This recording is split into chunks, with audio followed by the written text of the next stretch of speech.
Christmas is coming up and you're all thinking, what am I going to buy for myself or for someone else? Here's your answer. Best introduction of all to radio control cars, Tamiya Hornet. Order it online, which means you get free shipping. Morning everyone, Tony from Hearns here with an absolute Tamiya classic. Christmas is coming up, well, it's December next week, and you're all thinking, what am I going to buy for myself or for someone else?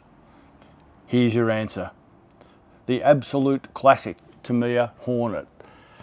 I've been playing RC cars pretty much since the beginning, and the Hornets were around when I started, which is 40 years ago.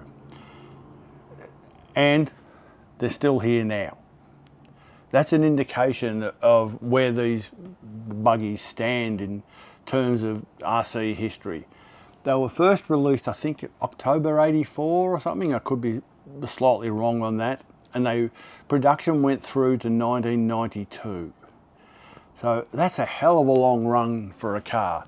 They stopped them then Tamiya re-released them in their current form in 2004. They haven't been in constant production all the way through since then.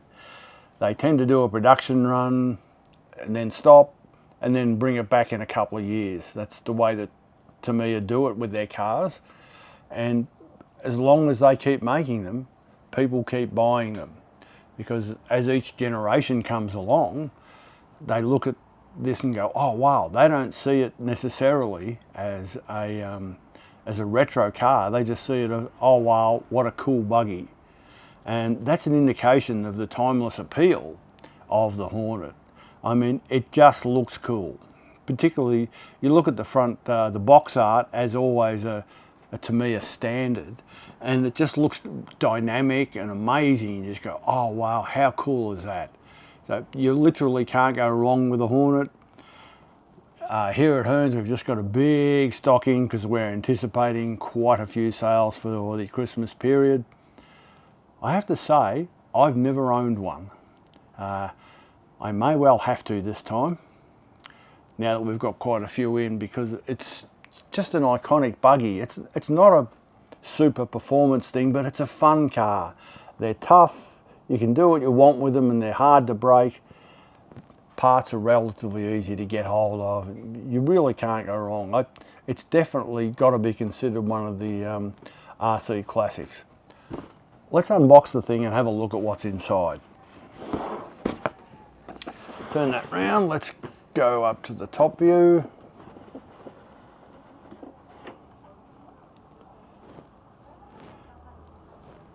Now,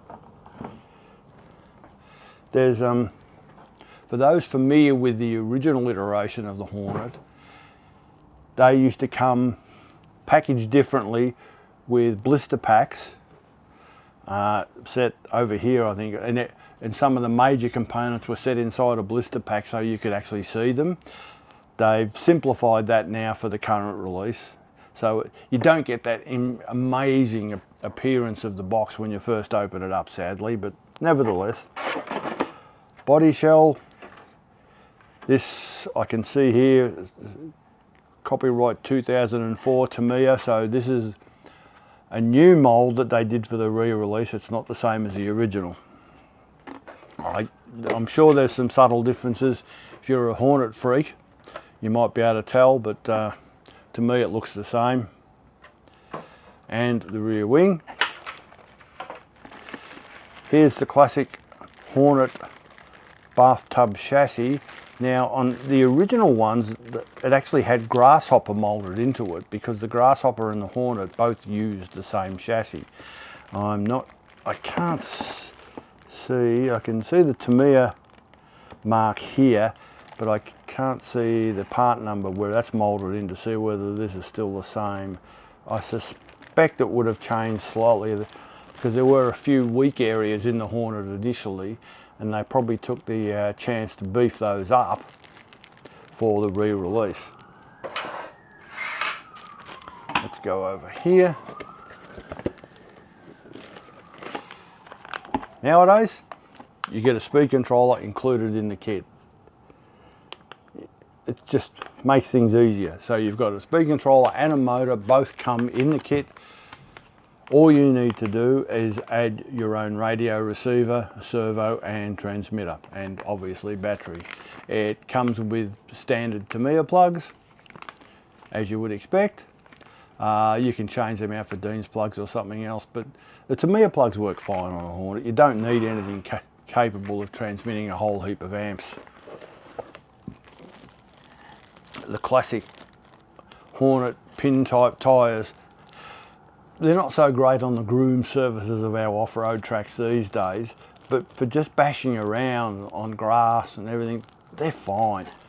And these are so typical of how everything was done back in the 80s. Everyone was sure that big fat rear tyres and skinny front tyres were the best combo. You know, they weren't really, but oh, it's that classic stance. It just looks great. The driver figure, omitted from all the current release buggies. No one seems to do it anymore. And if you're super keen, you can really detail these up.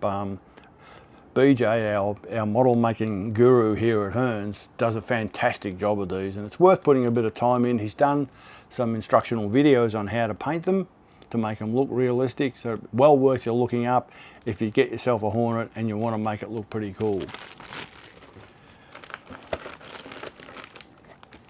The big white wheels, a Hornet staple, absolutely. And here you've got your main plastic parts. You've got suspension parts.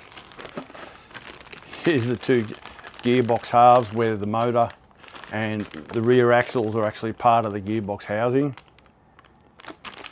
We'll put all those back. You can never get these back the way they came out. Let's just turn that over. Put them back in there. Now, actually while I can see it, how about this? The Hornet decal sheet. If there's ever a more classic look than the black body shell with the red, orange and yellow stripes, I mean, they're easy to put on and it just looks great. It's very hard to beat. They're included in the kit. I need a knife to open this up. Slit this to open it.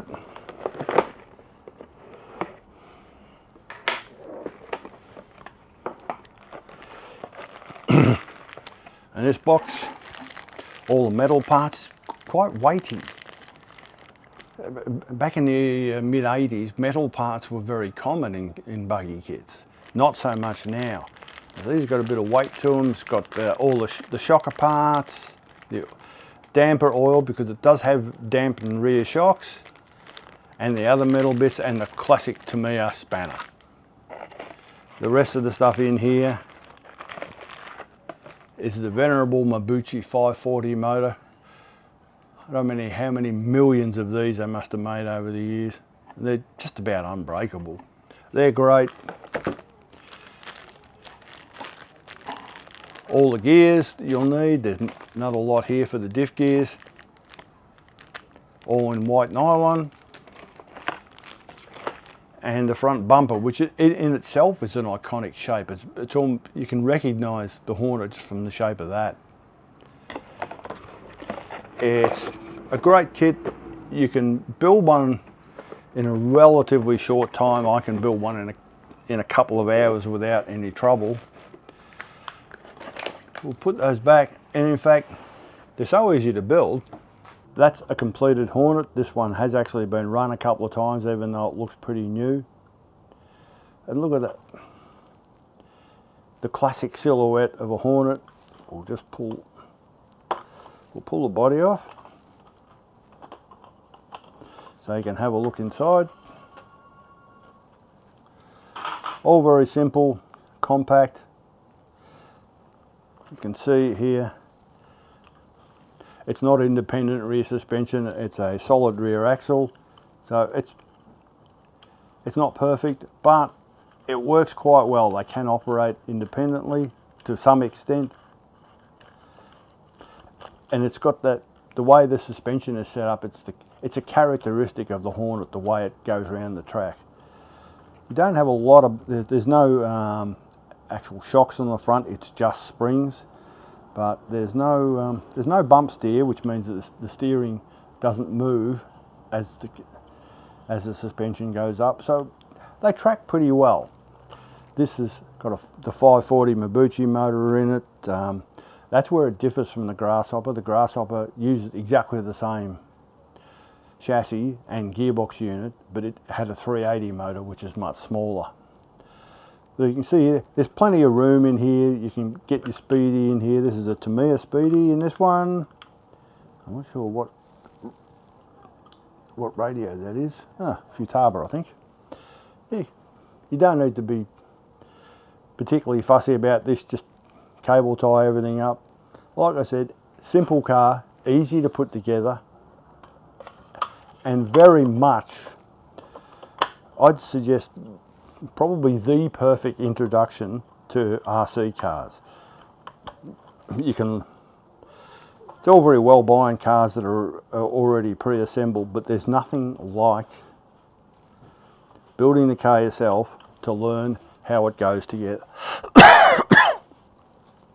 That way, when something goes wrong, you can fix it. Easy to paint, single colour.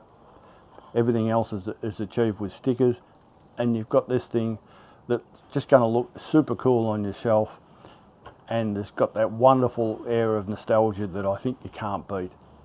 Bottom line is, Christmas coming up, you're looking for something to give someone, introduce them to radio control. You get one of these. We sell a Get It Going pack, which comes with the other bits and pieces that you'll need as well, and order it online and it'll be over $100, which means you get free shipping. So you cannot go wrong. No question of it. Best introduction of all to radio control cars, the Tamiya Hornet. I'm Tony from Hearns. Thanks for watching.